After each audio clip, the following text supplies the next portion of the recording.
Assalamu alaikum wa rahmatullahi wa barakatuh. Ibihe byiza kuri mwese mukurikiye WAZI-K aho muri hose ku isi. Aho muri ari mu gitondo ndababwira ati mwaramutse, aho muri bwakeye nawe ati mwiriwe neza. Nizere ko mumeze neza nk'ibisanzwe. Ibihe byose ndifuza yuko mwaba mumeze neza. Allah abarinde ibibi byose. Ninjye nta wundi rero ni si papa wirinda kuba ikibazo ku bantu, aho kuba ikibazo ku bantu ahubwo nakemura ibibazo by'abantu. Nkunda amahoro nkanga kuyabura. Nawe ukurikiye WAZI-K ndakwifuriza amahoro y'Imana aho uri hose ku isi. Imana iguhere aho umwanzi wawe yaburiye. Ubu tuvugana amakuru atari meza angezeho mu kanya, yewe yashenguye umutima ababaje, y'umuvandimwe watatswe n'inkongi y'umuriro cyangwa se watewe n'inkongi y'umuriro, inzu ye yose igashya igakongoka. Tubonereho kwihanganisha umuryango wa sheikh namahoro Hassan, ubu uri mu kaga, uri mu gahinda, yewe uri mu bibazo bitamworoheye. Tujya kumenya aya makuru, murabizi ko nta foto nta cyabaye, twarabimenye, ariko mu gihe tutarabona wenda amafoto tushoti video kugira ngo turebe ko twabatangariza, ejo nibwo twivuganiye na nyir'ubwite adusobanurira buri kimwe uko byagenze. Ubwo hari kuwa gatatu mu masaha ashyira saa 8 nibwo iyi nkongi y'umuriro yatatse urugo rwa sheikh namahoro Hassan, inzu yose igashya n'ibirimo byose, ariko muri byo bwose ibyo byahiye, yewe Imana yakinze akaboko, nta muntu wigeze ahatakariza ubuzima cyangwa se ngo agire ikibazo. Iyi nzu ijya guhura n'iki kibazo cy'inkongi y'umuriro, yewe nta muntu twavuga cyangwa se bavuga ko yaba yarabigizemo uruhare, cyangwa se nk'ibintu byo kuvuga ngo gaze cyangwa ngo hari ibintu bari batwitse byataka inzu wenda bikaba byatuma nayo igira ikibazo. Yewe nta muntu n'umwe bashobora kuba bari gukeka cyangwa se baba barateje ibyo bibazo. Bavuga yuko ikibazo cyavuye muri parafo mu masinga, ari amashanyarazi yateje icyo kibazo bigahera muri parafo. Ubwo rero ukuntu inzu yari yubatse, yari parafo yayo yari isirinze ifunze ahantu hose kabisa, ku buryo nta hantu na hamwe umwotsi cyangwa se washoboraga kuba watambukira. Ubwo rero ukuntu byaje kugenda, inzu yarafashwe biturutse ku kibazo cya pan y'amashanyarazi. Ubwo rero haraka muri parafo, insinga urumva ziba zifite tunoze ko duparasitike, urabizi parafo ibintu biba bigize amarangi, murabizi aba ari ay'amavuta, kuko ni nayo mpamvu akenshi babuza abantu gusiga amarangi y'amavuta.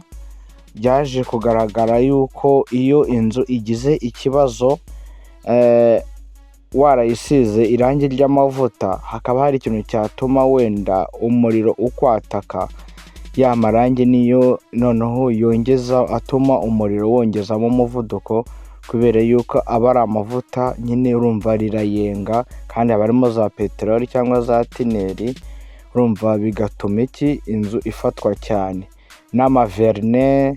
Niyo mpamvu burya abahanga bo gusiga amazu amarangi bakoresha amarangi y'amazi kugira ngo atazateza ikibazo. ubwo rero inzu yarafashwe, abantu bibereyemo imbere ntibabisobanukirwa, ahubwo abari hanze b'abaturanyi nibo babonye umwotsi uri kuva muri iyo nzu. Umwotsi ari mwinshi, barahuruza, baje basanga nyine torotari, igihe cyarenze, nta kuntu ko kuyizimya, kuko urumva inzu nimba ihereye hejuru igenda yataka ijya hasi, kandi murabizi iby'imiriro, umuriro ufite ukuntu ugenda wataka ibice bigiye bitandukanye bitewe n'umuyaga, icyerekezo cy'umuyaga. Ubwo rero inzu yaragurumanye, iragurumana ku buryo nta kintu na kimwe babashije kurokora. Bagerageje guhamagara inzego z'umutekano, ababifite mu nshingano zabo mu kuzimya imiriro ahabaye impanuka z'imiriro, polisi iza kuhagera, ariko ihagera ari ukugira ngo gusa itabare inzu itaza ikaba yatera inkongi ku baturanyi, nayo ikaba yafatwa. Akaba aricyo kintu bakoze, kuko basanze ibindi byose byangiritse. Mu by'ukuri nta kintu sheikh namahoro Hassan yarokoye na kimwe muri iyi nzu. Iyi nzu yose yarahiye, irakongoka. Ngira ngo murabibona, ibikoresho, yewe urabona ko amagaze yatombotse yahiye, urabona izi mashini zose ziri hano, ibikoresho bye byose, ibintu by'agaciro yari afite, nta na kimwe, byose byabaye umuyonga. Ikintu rero kibabaje cyane kurusha ibindi, burya iyo uri umumenyi, uri usoma ibitabo, uri umucukumbuzi, uri umushakashatsi, yewe ukaba wabura na paji imwe mu bitabo byawe, ni ibintu bikubabaza cyane, birababaza cyane, kuko iyo paje hari benshi yagakwiriye kugirira akamaro. Ikintu rero kibabaje cyane, ati ni ikihe? Ni ukuntu mu butunzi yari afite kurusha ibindi, mu by'ukuri twese byari bidufitiye inyungu, buri muntu wese byari bimufitiye inyungu. Abana byababaje cyane. N'inoze ni library yiwe, inzu y'ibitabo cyangwa se inzu y'isomero y'ibitabo. Turabizi neza ko mu nyigisho yaduhaga umunsi ku munsi, cyangwa se aduha umunsi ku munsi, abanza agacukumbura, yasomaga cyane, arasoma cyane. Ubwo rero ni ibitabo yifashishaga kugira ngo atugezeho inyigisho nziza zidufitiye akamaro. Inzu rero y'ibitabo nayo yahiye, irakongoka, irashira, ku buryo ubu ngubu nta gitabo na kimwe asigaranye.